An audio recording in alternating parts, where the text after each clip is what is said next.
Pada awal abad ke-20, Italia masih memegang identitas sebagai negara baru. Secara politik, negara itu telah bersatu pada tahun 1871, tetapi kehidupan rakyatnya belum pernah benar-benar menyatu. Di wilayah utara, kota-kota tumbuh cepat dan industri mulai bergerak. Sebaliknya, di wilayah selatan, sebagian besar penduduk hidup dalam kemiskinan yang jauh dari sentuhan modernisasi. Italia seperti rumah besar yang tampak kokoh dari luar, tetapi di dalamnya penuh ruangan yang belum selesai dibangun. Namun, kerapuhan itu justru melahirkan dorongan kuat untuk membuktikan diri di mata dunia. Para pemimpin Italia berambisi agar negara muda itu dihormati sebagai kekuatan besar setara dengan Prancis, Inggris, dan Jerman. Gagasan Italia Irredenta, wilayah berbahasa Italia yang masih berada di bawah kekuasaan Austria-Hongaria, menjadi simbol bahwa penyatuan nasional belum selesai. Bagi mereka, penyatuan nasional belum tuntas selama wilayah itu belum direbut kembali. Mereka percaya, jika Italia ingin sejajar dengan bangsa-bangsa besar, mereka harus melengkapi peta Italia terlebih dahulu. Ketika Perang Dunia I pecah pada tahun 1914, ambisi Italia menemukan celah, tetapi Italia tidak langsung bergerak. Meskipun secara resmi mereka adalah sekutu Jerman dan Austria, hubungan itu dipenuhi ketidakpercayaan sejak awal. Roma memilih menunggu, mengamati, dan berhitung dengan cermat, layaknya seorang pedagang yang sedang memastikan harga terbaik. Bagi negara lain, sikap itu tampak ragu-ragu, tetapi bagi Italia, ini adalah momen untuk mengambil keuntungan maksimal dari perang terbesar yang pernah terjadi. Namun di balik kalkulasi politik yang hati-hati itu, ada kenyataan pahit yang tidak bisa diabaikan. Italia sebenarnya tidak siap untuk perang besar. Anggaran militernya terbatas, persenjataannya tertinggal, dan tentaranya belum pernah menghadapi medan ekstrem seperti pegunungan Alpen yang kelak menjadi front utama. Tetapi ketika Inggris dan Prancis mulai menawarkan wilayah sebagai imbalan, tekanan di dalam negeri semakin tak terbendung. Kaum nasionalis bersorak, para politisi saling menjatuhkan, dan perang tiba-tiba berubah dari sekadar pilihan menjadi tuntutan. Dan disinilah perjalanan dramatis Italia dimulai. Sebuah negara muda dengan ambisi besar yang akhirnya masuk ke perang terbesar dalam sejarah, dan pada akhirnya keluar dengan perasaan telah dikhianati oleh mereka yang pernah berjanji memberi kemenangan.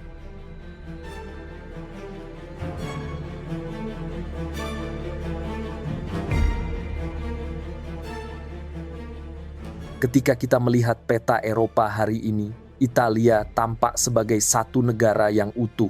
Namun sebelum tahun 1871, wilayah itu hanyalah sebuah mozaik kerajaan, kesultanan, dan negara kecil yang saling bersaing.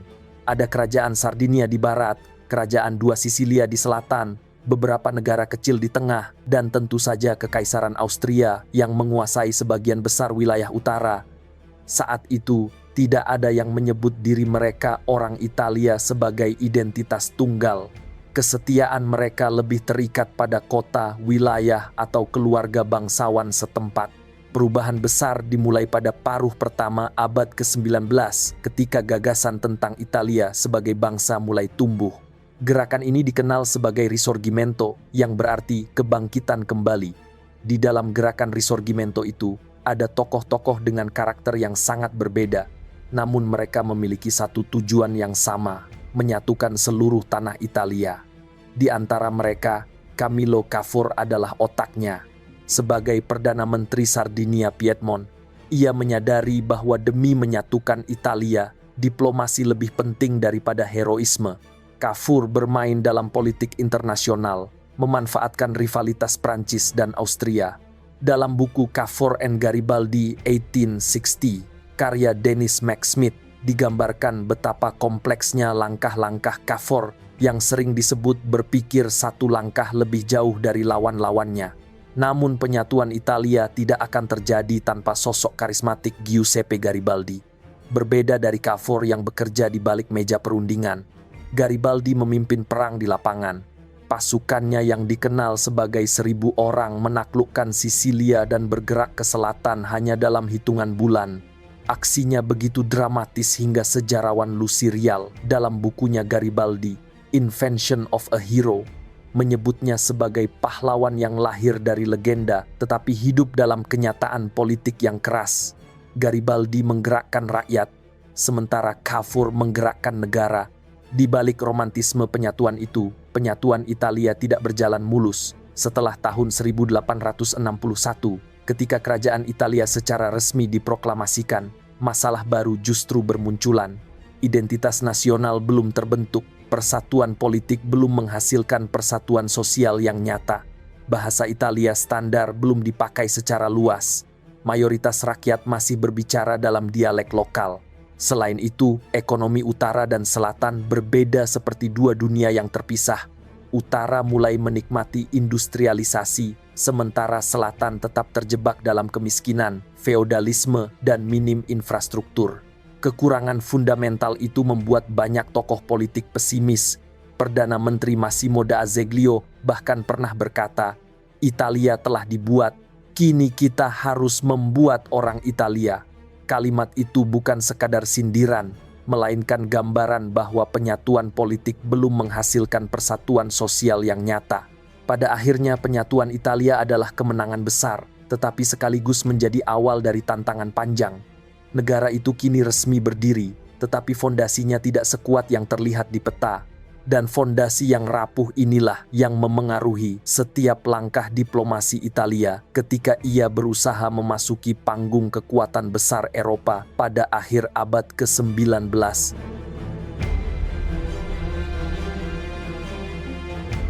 Setelah resmi bersatu pada tahun 1871, Italia memasuki dunia internasional dengan posisi yang serba canggung. Di atas kertas, negara itu terlihat utuh, tetapi di mata kekuatan besar Eropa, Italia masih dianggap sebagai negara baru yang belum teruji, bahkan kerap dipandang sebelah mata. Pemerintah di Roma sadar bahwa untuk bertahan di tengah peta politik yang dipenuhi kekaisaran-kekaisaran lama, mereka membutuhkan pengakuan dan perlindungan.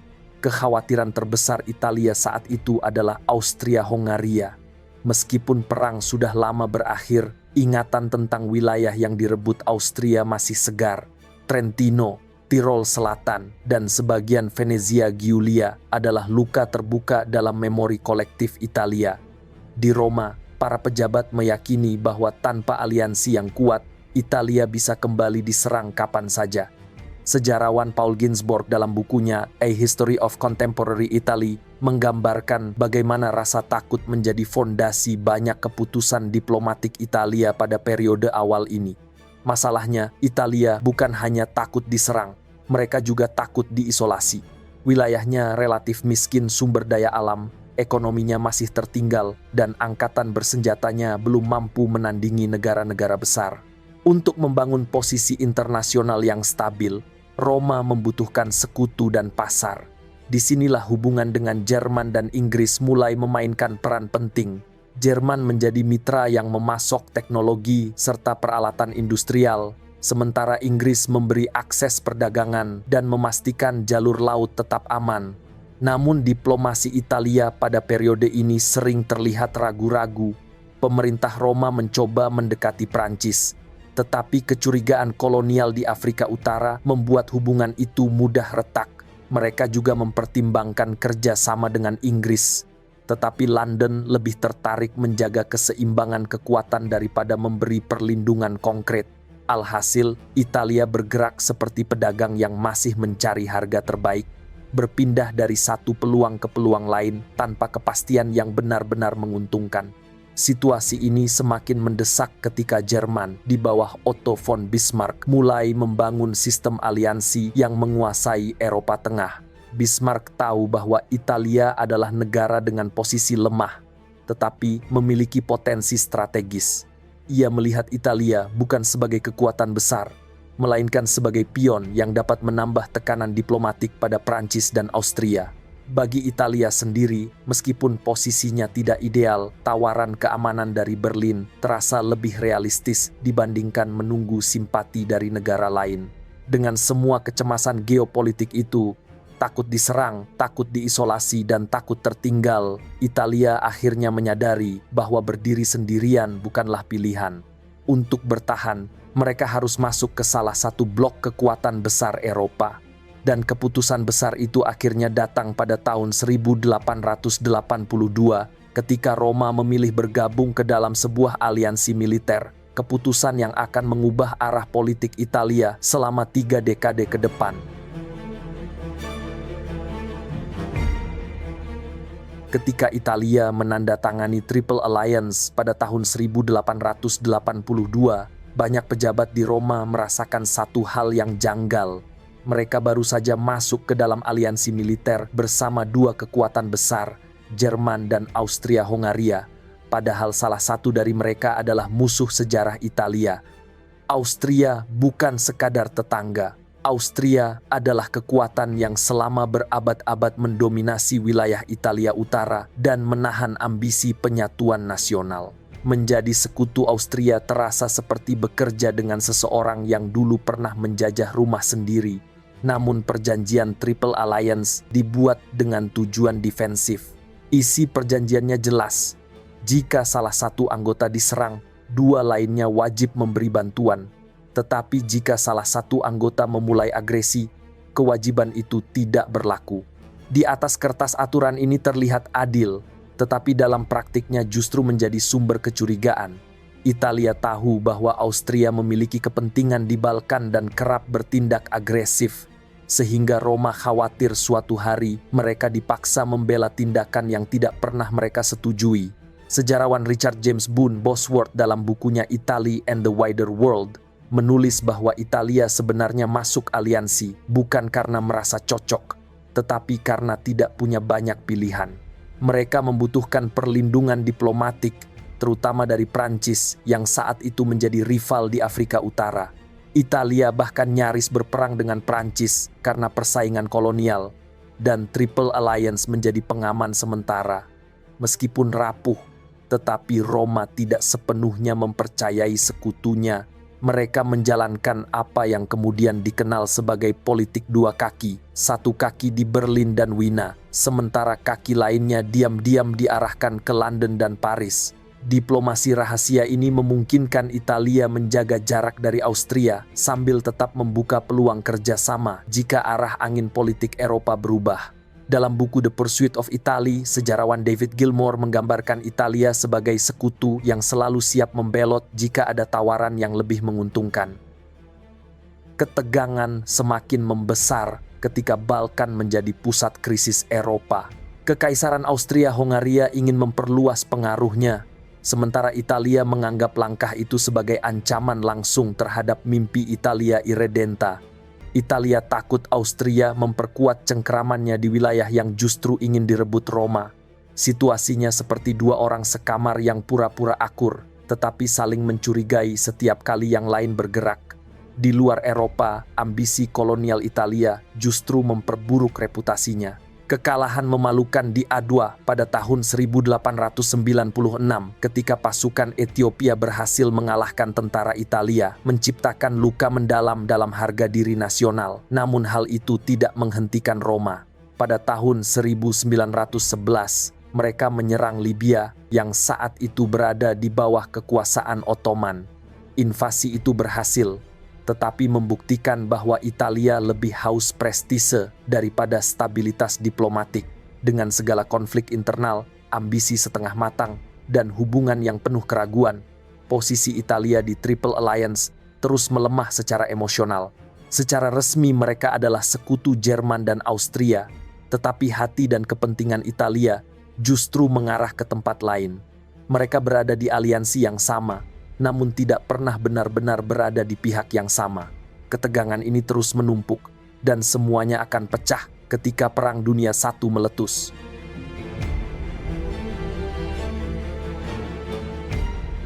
Penembakan Archduke Franz Ferdinand di Sarajevo pada 28 Juni tahun 1914, gelombang kejutnya terasa di seluruh Eropa. Konflik lokal di Balkan berubah menjadi krisis internasional hanya dalam hitungan minggu. Kekaisaran demi kekaisaran bergerak seperti deretan kartu domino yang jatuh satu persatu. Dan di tengah semua itu, perhatian banyak negara tertuju pada satu pemain yang posisinya belum jelas, Italia. Secara teori, Italia terikat pada Triple Alliance bersama Jerman dan Austria-Hongaria. Namun perjanjiannya memiliki klausul penting. Italia hanya wajib membantu sekutu jika salah satu diserang, bukan jika mereka menjadi pihak penyerang. Kali ini, Austria lah yang mengawali agresi dengan ultimatum kepada Serbia. Artinya, dari sudut pandang hukum perjanjian, Italia tidak berkewajiban ikut perang, dan pemerintah di Roma segera memanfaatkan celah itu. Sejarawan Christopher Clark dalam bukunya The Sleepwalkers menggambarkan Eropa pada tahun 1914 sebagai kumpulan negara yang berjalan sambil tidur menuju perang besar tanpa benar-benar memahami apa yang mereka masuki. Italia berada di posisi yang bahkan lebih rumit. Mereka sadar perang akan sangat mahal, tetapi mereka juga melihat perang sebagai peluang historis untuk memperbaiki peta wilayahnya. Di Roma, perdebatan politik berlangsung panas. Kubu pro-perdamaian yang dipimpin Giovanni Giolitti yakin bahwa Italia tidak pantas masuk perang. Negara itu baru bersatu beberapa dekade sebelumnya, ekonominya rapuh, dan mereka masih bergulat dengan dampak kekalahan di A2. Di sisi lain, kelompok intervensionis yang terdiri dari nasionalis, kaum intelektual, serta sebagian politisi menganggap perang sebagai kesempatan emas untuk merebut Italia irredenta dari Austria-Hongaria. Selain perdebatan politik, kenyataan militer dan ekonomi Italia juga tidak memungkinkan untuk berperang. Angkatan bersenjatanya kekurangan amunisi, industri baja masih kecil, dan logistik negara itu tidak siap menghadapi konflik modern. Banyak unit tentara bahkan tidak memiliki perlengkapan musim dingin. Padahal perang melawan Austria berarti bertempur di pegunungan Alpen. Dalam buku Italy and its Discontents, sejarawan Paul Ginsborg menulis bahwa militer Italia pada tahun 1914 lebih siap untuk parade daripada perang panjang. Dengan semua keterbatasan itu, keputusan netral menjadi pilihan paling logis. Namun, netralitas Italia bukanlah sikap pasif. Pemerintah justru melihatnya sebagai waktu untuk menunggu tawaran, menunggu peluang, dan menunggu siapa yang bersedia membayar paling mahal agar Italia berpihak pada mereka. Roma sadar bahwa baik Jerman maupun Inggris dan Prancis membutuhkan posisi Italia, dan mereka memanfaatkan kebutuhan itu sebagai modal tawar tertinggi. Netralitas dalam konteks ini bukan tanda ketakutan. Itu adalah manuver diplomatik yang sangat strategis. Italia memilih tidak berperang sambil menunggu momen yang tepat untuk menentukan posisi yang paling menguntungkan. Dan momen itu akhirnya datang ketika sekutu menyadari bahwa Italia bisa menjadi penentu keseimbangan di front selatan. Dari sinilah tawaran-tawaran besar mulai bermunculan.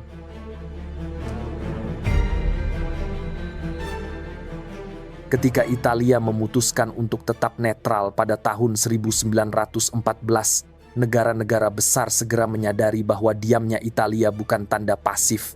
Justru dari posisi itulah Italia memiliki harga, dan harga itu mulai dibicarakan dengan sangat serius ketika perang memasuki fase yang semakin brutal. Inggris dan Prancis melihat peluang besar. Jika Italia bisa ditarik ke pihak mereka, Austria-Hongaria akan dipaksa membuka front baru di selatan. Dan itu akan sangat melemahkan blok sentral. Negosiasi yang akhirnya melahirkan perjanjian London dimulai dalam kerahasiaan penuh. Inggris memainkan peran paling agresif dalam diplomasi ini. Mereka tahu apa yang diinginkan Italia, wilayah yang selama ini menjadi simbol nasionalisme Italia dan bagian dari cita-cita Italia irredenta. Maka London menawarkan daftar panjang yang menggiurkan: Trentino, Tirol Selatan, Istria, sebagian besar Dalmatia, hingga wilayah kolonial di Afrika. Tawaran ini bukan sekadar iming-iming, tetapi janji tertulis yang mengikat. Dalam bukunya Modern Italy, sejarawan Martin Clark menulis bahwa kesediaan Inggris memberikan wilayah sebesar itu bukan karena kesetiaan pada Italia, tetapi murni kalkulasi strategis. Italia dianggap sebagai alat untuk memecah kekuatan Austria, bukan sebagai mitra setara. Namun bagi pemerintah di Roma, Ini adalah kesempatan yang tidak pernah diberikan oleh Austria maupun Jerman. Sementara diplomasi berlangsung di balik pintu tertutup, propaganda di dalam negeri mulai bergerak. Sosok paling berpengaruh adalah penyair dan nasionalis flamboyan Gabriele D'Annunzio. Ia menulis pidato, orasi, dan artikel yang menyalakan semangat perang. Ia menggambarkan perang sebagai panggilan sejarah untuk menyelesaikan penyatuan Italia dan mempermalukan musuh lama, Austria-Hongaria. Gerakannya tidak berdiri sendiri. Banyak intelektual dan jurnalis ikut menggaungkan bahwa netralitas adalah bentuk pengecut dan hanya perang yang bisa membawa Italia ke dalam takdir besarnya. Namun di tingkat pemerintahan, situasinya tidak sesederhana itu. Giovanni Giolitti, tokoh paling berpengaruh di politik Italia, ingin mempertahankan netralitas. Ia memahami risiko perang secara mendalam, tidak seperti politisi lain yang hanya melihat keuntungan. Tetapi kubu pro-perang yang dipimpin oleh Perdana Menteri Antonio Salandra terus menguat, didorong oleh demonstrasi di jalanan, tekanan media, dan janji-janji sekutu yang semakin menggoda. Puncaknya terjadi pada musim semi tahun 1915. Giolitti dipaksa mundur, dan tekanan publik mencapai titik di mana pemerintah tidak lagi bisa bertahan di posisi netral. Pada 26 April tahun 1915, Italia secara resmi menandatangani Perjanjian London, dokumen rahasia yang menjanjikan wilayah besar sebagai imbalan jika Italia membantu sekutu dalam perang. Sebulan kemudian, pada 23 Mei tahun 1915, Italia menyatakan perang terhadap Austria-Hongaria. Keputusan Italia untuk terlibat dalam perang bukanlah demi membela sekutu lamanya. Mereka masuk perang karena menemukan harga yang tepat, janji wilayah yang selama puluhan tahun menjadi obsesi nasionalis. Tetapi di medan perang, semua janji itu segera berubah menjadi derita panjang yang tidak pernah dibayangkan para diplomat.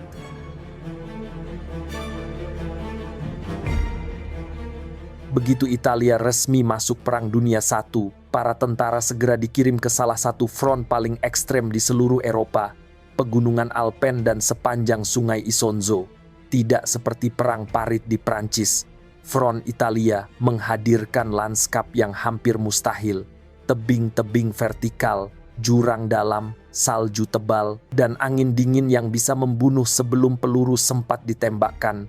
Banyak tentara datang dengan bayangan perang yang heroik, namun yang mereka temui justru dinding-dinding batu kapur yang berubah menjadi medan pembantaian alami. Komando tertinggi berada di tangan Jenderal Luigi Cadorna. Ia dikenal keras, disiplin ekstrem, dan percaya bahwa keberanian dapat menggantikan kekurangan teknologi. Taktiknya sederhana, serang secara frontal, ulangi jika gagal, dan paksa musuh mundur melalui tekanan terus-menerus. Masalah terbesar adalah medan tempur Italia sama sekali tidak cocok untuk strategi seperti itu. Serangan frontal di pegunungan berarti naik ke lereng tinggi, sementara musuh menunggu di posisi yang lebih aman dan lebih tinggi. Sejarawan John Gooch dalam bukunya The Italian Army and the First World War menulis bahwa Cadorna lebih sering mengulangi kesalahan daripada mengubah pendekatan. Sebuah gambaran jujur tentang kerasnya kepala sang jenderal. Italia mungkin memiliki jumlah pasukan yang besar, tetapi artileri yang mereka bawa jauh lebih sedikit dibandingkan Austria-Hongaria. Banyak unit kekurangan amunisi, suplai makanan datang terlambat, dan perlengkapan musim dingin hampir tidak ada. Tentara harus memanjat tebing sambil membawa senapan yang mudah membeku. Bahkan untuk menggali parit pun terasa sulit karena yang mereka hadapi bukan tanah lembek, melainkan lapisan batu keras. Kondisi alam di sana begitu ekstrim hingga korban longsoran salju terkadang melebihi jumlah yang tewas akibat tembakan musuh. Pertempuran Isonzo pertama dimulai pada 23 Juni tahun 1915, disusul yang kedua tidak lama kemudian pada 18 Juli tahun 1915. Kedua upaya ini berakhir sama tragisnya. Korban tewas dan luka-luka mencapai puluhan ribu orang, namun garis depan nyaris tidak bergerak. Penambahan artileri pun tidak banyak membantu, karena meriam-meriam Italia sering ditempatkan jauh di bawah posisi Austria, membuat tembakan mereka kurang akurat dan mudah ditebak. Dalam laporan-laporan militer, Cadorna menyalahkan kegagalan ini pada moral pasukan, namun kenyataannya jauh lebih kompleks. Banyak tentara berasal dari pedesaan miskin yang tidak pernah melihat gunung tinggi sebelumnya.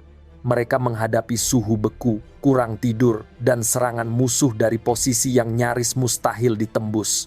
Moral mereka mulai runtuh bukan karena kurang keberanian, tetapi karena kondisi yang tidak manusiawi. Sejarawan Mark Thompson dalam The White War menggambarkan Front Isonzo sebagai pertempuran melawan alam, bahkan sebelum peluru musuh ditembakkan. Memasuki akhir tahun 1915, para prajurit Italia mulai memahami kenyataan pahit. Perang yang dibayangkan sebagai kesempatan merebut kembali tanah Irredenta ternyata berubah menjadi rangkaian serangan sia-sia yang hanya menghasilkan tumpukan korban. Cadorna tetap keras pada taktiknya dan negara menuntut lebih banyak pengorbanan. Perang Italia dimulai dengan cepat, brutal, dan penuh kesalahan perhitungan. Dan apa yang menanti pada tahun berikutnya jauh lebih buruk daripada yang telah mereka hadapi sejauh ini.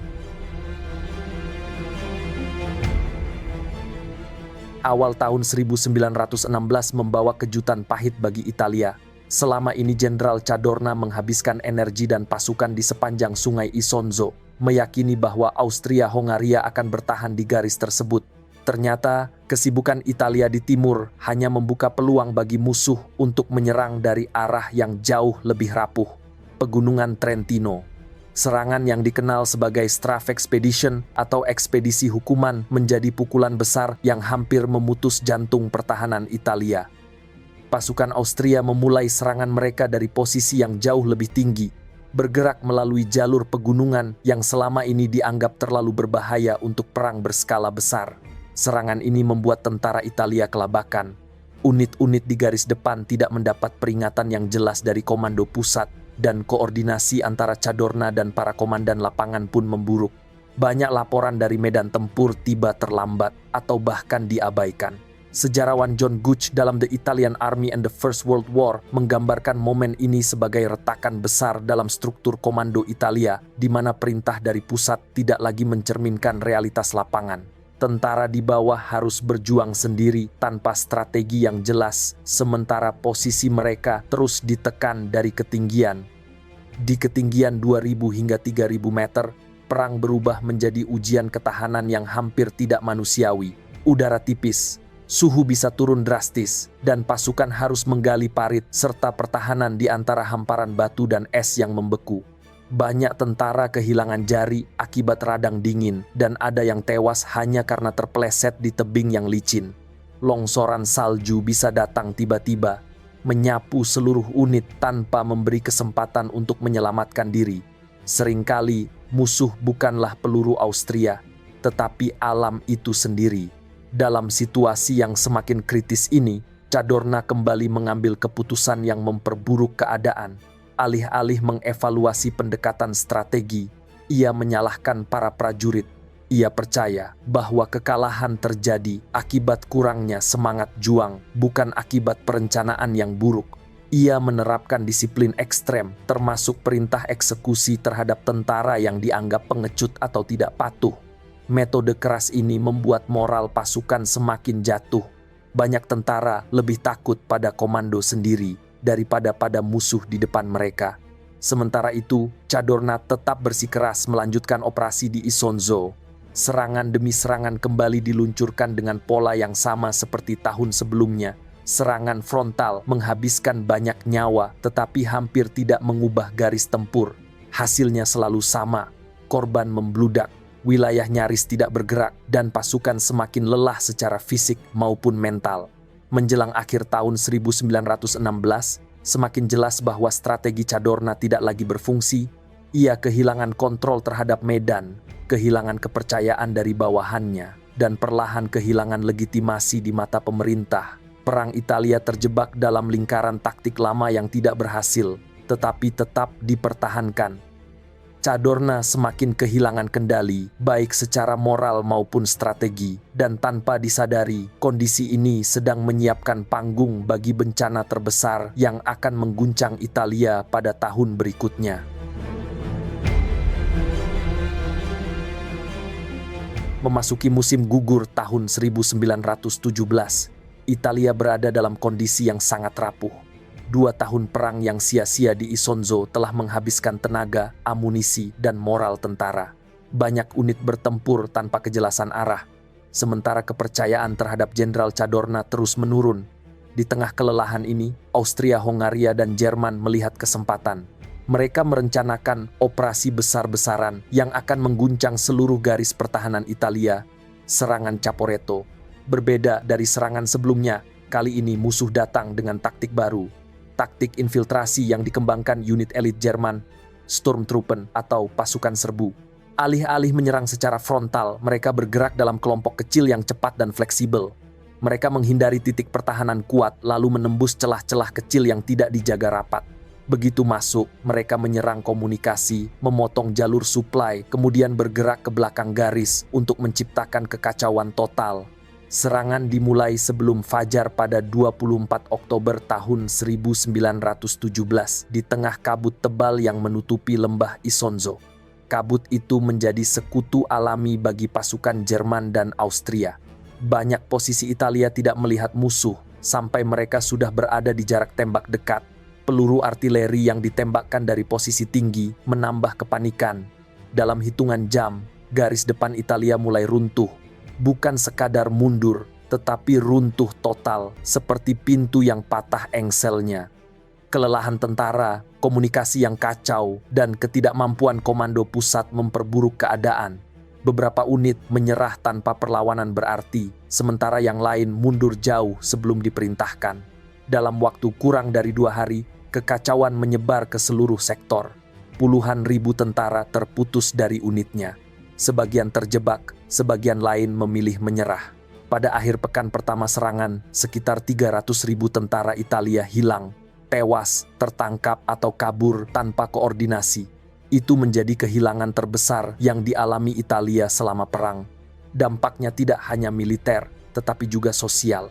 Desa-desa di Veneto dipenuhi pengungsi yang melarikan diri dari serangan musuh. Jalan-jalan menjadi sesak oleh kereta penuh barang, hewan ternak, dan keluarga yang ketakutan. Pemerintah di Roma menghadapi krisis yang belum pernah mereka bayangkan. Pasukan musuh kini bergerak mendekati dataran rendah, wilayah yang menjadi jantung industri Italia.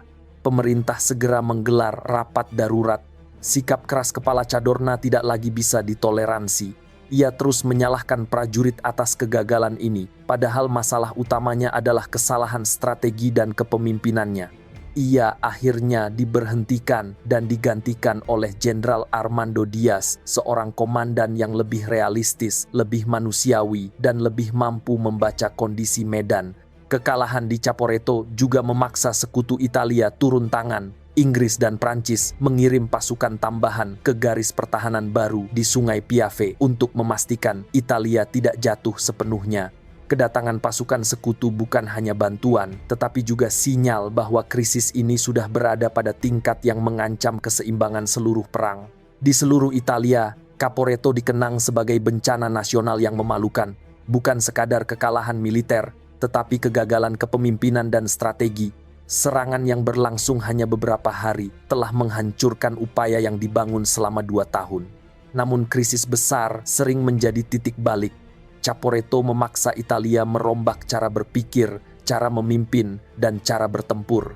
Di bawah komando Diaz, militer Italia akan menjalani reformasi besar yang mengubah wajah perang pada tahun berikutnya. Sebuah perubahan besar yang lahir dari tragedi paling kelam yang pernah dialami bangsa itu. Perubahan kepemimpinan dari Luigi Cadorna ke Armando Diaz adalah titik balik yang menentukan. Setelah bencana Caporetto, Diaz tidak datang membawa pidato penuh heroisme, tetapi membawa sesuatu yang jauh lebih penting, akal sehat. Ia menilai ulang strategi, memperbaiki komunikasi, dan untuk pertama kalinya dalam perang ini, mengutamakan kondisi manusia yang menjalankan perang itu sendiri, para prajurit. Berbeda dari Cadorna yang memaksa serangan frontal tanpa henti, Diaz menerapkan pendekatan defensif yang lebih fleksibel dan realistis. Ia menyadari bahwa Italia tidak membutuhkan kemenangan besar secara instan. Yang mereka butuhkan adalah bertahan. Ia memusatkan pertahanan di garis Piave, lokasi strategis yang mampu menahan penetrasi Austria. Sejarawan Mark Thompson dalam The White War menulis bahwa gaya kepemimpinan Diaz lebih seperti seorang negosiator yang mendengarkan keluhan prajurit dibandingkan pemimpin yang hanya mengeluarkan perintah dari jauh. Salah satu perubahan terbesar yang ia lakukan adalah cara memperlakukan pasukan. Diaz mengurangi hukuman disipliner ekstrem, memperbaiki alokasi makanan, dan memberi waktu istirahat yang lebih manusiawi. Para tentara akhirnya merasa dipimpin, bukan ditekan. Moral yang sempat hancur setelah Caporetto perlahan kembali pulih. Atmosfer di barak berubah, yang dulu penuh keputusasaan, kini mulai terisi rasa percaya diri baru. Reformasi juga terjadi pada logistik. Di bawah Diaz, suplai amunisi, peralatan musim dingin, dan makanan diatur jauh lebih baik. Transportasi diperbaiki, dan jalur komunikasi antara unit depan serta komando pusat dibuat lebih cepat. Untuk pertama kalinya sejak perang dimulai, prajurit merasa bahwa negara tidak lagi mengabaikan mereka.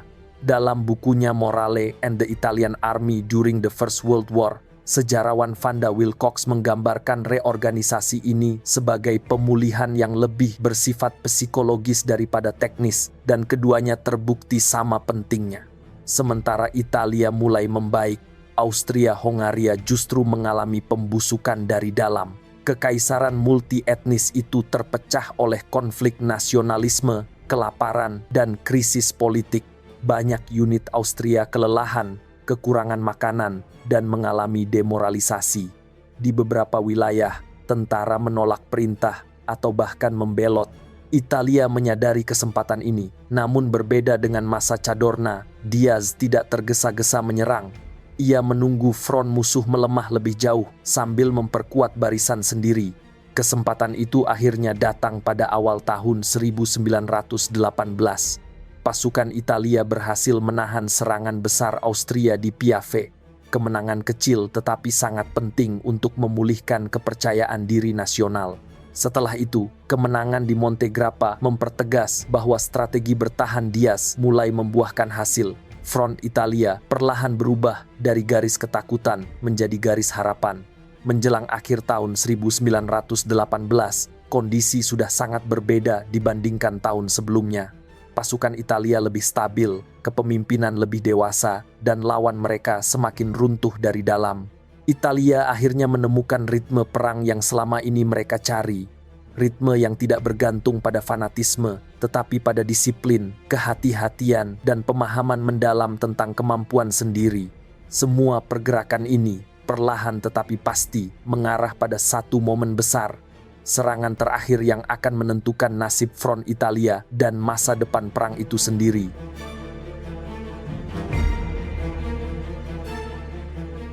Tahun 1918 membawa angin perubahan besar ke medan perang Italia.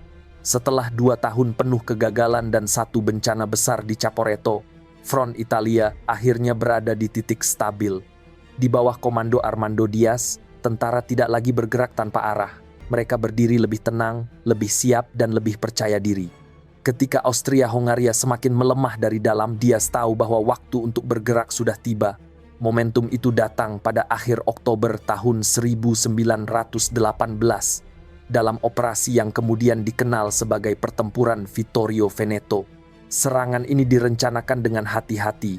Diaz tidak ingin mengulangi kesalahan Cadorna dengan menghantam musuh secara frontal tanpa persiapan matang.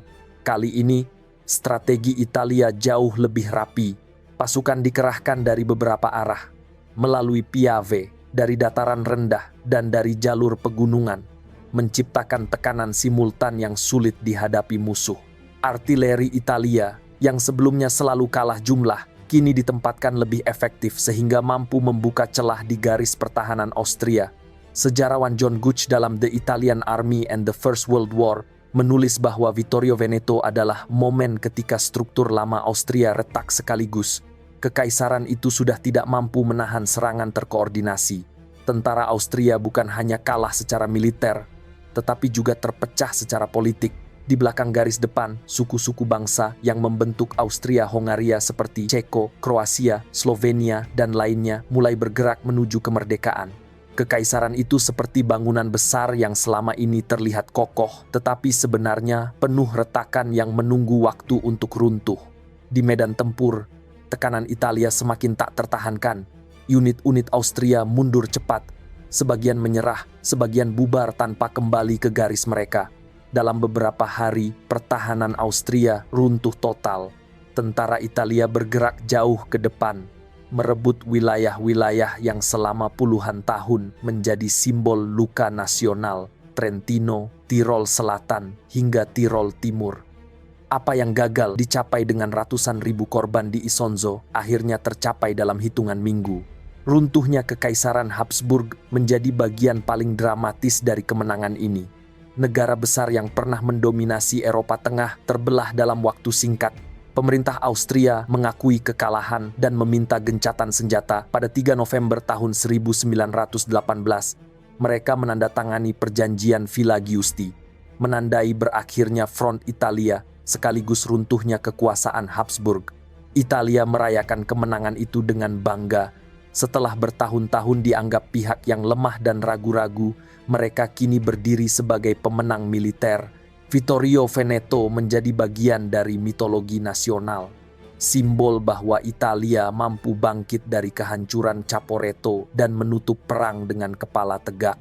Dalam euforia itu, banyak yang percaya bahwa Italia akhirnya mendapatkan bangsa yang selama ini mereka cari. Italia menutup Perang Dunia I sebagai pemenang di medan perang, setidaknya secara militer. Namun euforia itu tidak bertahan lama. Apa yang menunggu mereka di meja diplomasi jauh dari kemenangan dan jauh lebih menyakitkan daripada kekalahan di medan tempur. Perayaan kemenangan Italia di Vittorio Veneto belum sepenuhnya mereda ketika delegasi negara itu berangkat ke Paris pada tahun 1919. Mereka datang sebagai pemenang perang, setara dengan Prancis, Inggris, dan Amerika Serikat. Setidaknya itulah yang mereka percaya. Namun kenyataan politik berkata lain. Di balik kebanggaan itu, Italia membawa satu dokumen penting yang menurut mereka wajib dihormati oleh sekutu. Perjanjian London tahun 1915, kontrak rahasia yang menjanjikan wilayah besar sebagai imbalan atas partisipasi Italia dalam perang. Delegasi Italia yang dipimpin oleh Perdana Menteri Vittorio Orlando dan Menteri Luar Negeri Sidney Sonino memiliki daftar tuntutan yang jelas. Mereka menginginkan Trentino, Tirol Selatan, Istria, sebagian wilayah Dalmatia, serta kota Fiume, wilayah yang menurut mereka merupakan kelanjutan logis dari proses penyatuan Italia. Orlando memandang janji-janji itu bukan sebagai hadiah, melainkan sebagai hak. Namun setibanya di Paris, mereka segera menyadari bahwa meja perundingan tidak lagi memegang kewajiban yang sama seperti saat perang masih berlangsung. Hambatan pertama datang dari Presiden Amerika Serikat Woodrow Wilson. Dengan idealisme 14 poinnya, Wilson menolak ekspansi teritorial yang tidak berdasar pada prinsip self-determination. Dalmatia dan Fiume, yang penduduknya mayoritas bukan orang Italia, dianggap tidak layak diberikan. Sejarawan Margaret Macmillan dalam bukunya Paris 1919 menulis bahwa Wilson melihat ambisi Italia sebagai warisan diplomasi lama yang harus ditinggalkan. Sementara bagi Italia, ambisi itu justru bagian dari perjuangan nasional mereka. Masalah semakin rumit ketika Inggris dan Prancis mulai bersikap ambigu. Mereka adalah pihak yang dulu menandatangani perjanjian London, namun kini keduanya berusaha menghindari komitmen tersebut. Mereka ingin menyeimbangkan kepentingan bangsa-bangsa Slavia Selatan sekaligus mencegah munculnya ketegangan baru di Balkan. Dalam banyak percakapan, delegasi Italia mendapat jawaban yang mengecewakan. Itu janji ketika perang, bukan janji saat damai. Kalimat itu menghancurkan kepercayaan Italia terhadap sekutu yang selama ini mereka bela. Ketegangan di meja konferensi meningkat dari hari ke hari. Orlando dan Sonino merasa dipermalukan, seperti pemenang perang yang tiba-tiba diperlakukan sebagai tamu tidak penting. Pada April tahun 1919, dalam salah satu drama diplomatik paling terkenal dari konferensi Paris, delegasi Italia melakukan walkout sebagai bentuk protes. Mereka meninggalkan perundingan dengan harapan dunia akan menunjukkan simpati, namun yang terjadi justru sebaliknya. Negara lain melanjutkan diskusi tanpa kehadiran mereka. Walkout itu menjadi kesalahan strategis besar. Tanpa Italia di meja perundingan, keputusan mengenai wilayah yang mereka tuntut mulai ditetapkan oleh pihak lain. Ketika delegasi itu akhirnya kembali, banyak peluang sudah menghilang.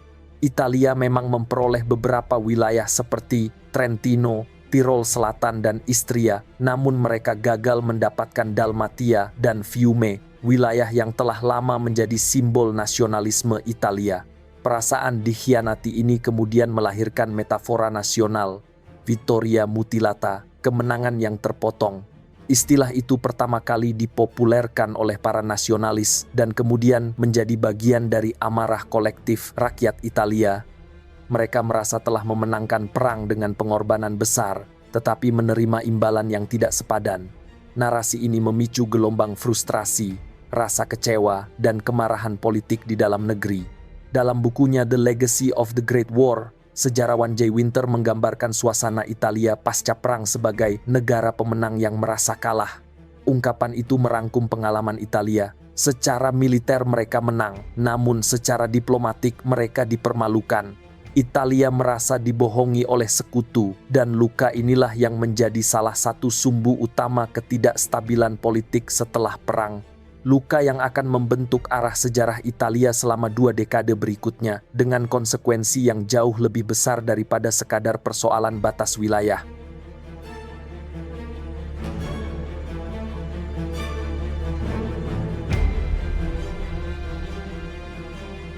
Perang Dunia I berakhir dengan Italia berdiri di barisan pemenang, tetapi kemenangan itu terasa hampa sejak menit pertama mereka kembali dari Paris. Di mata rakyat, mereka telah memberikan segalanya.